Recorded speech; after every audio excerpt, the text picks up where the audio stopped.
All right, let's take a look at the precautions for our Ux430 machine. First, the focal length of this machine is 236 millimeters. You can see the focal length here. Next, regarding the water cooling system, before the machine can operate normally, you must first add water. Fill it up to about 1.8 liters the first time. Only then can you power on the machine. Otherwise, it will not start. The power will not even display, and you simply will not be able to turn it on. Also, before starting the machine, it is absolutely essential that you remember to connect the dedicated water cooling circulation line.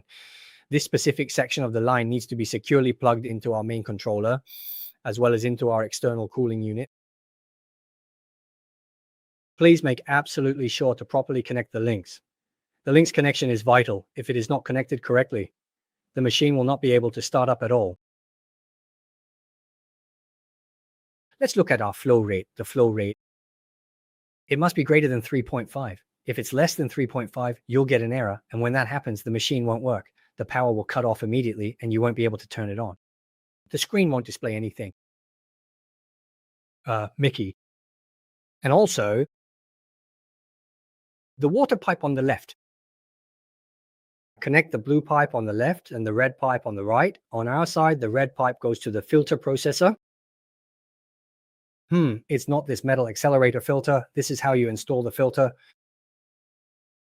The blue pipe goes on top and the red pipe goes on the bottom. This is a connection. Our primary main cable, which is a high-speed fiber optic cable, can be carefully adjusted right here and then securely fixed directly underneath our laser unit. Once it is positioned under the laser, we can easily make any necessary fine-tuned adjustments to the setup.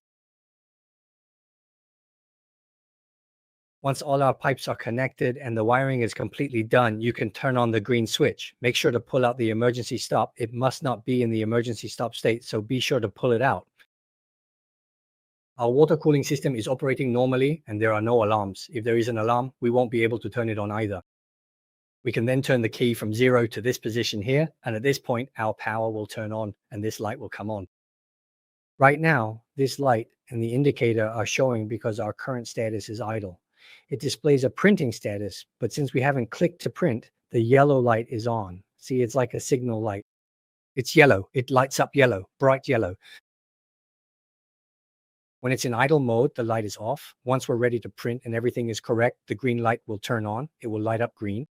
It's just like a signal light, a status indicator. When all the lights are green and the bottom one is red or white, that means it's in the normal printing state and the machine has no faults and can print normally.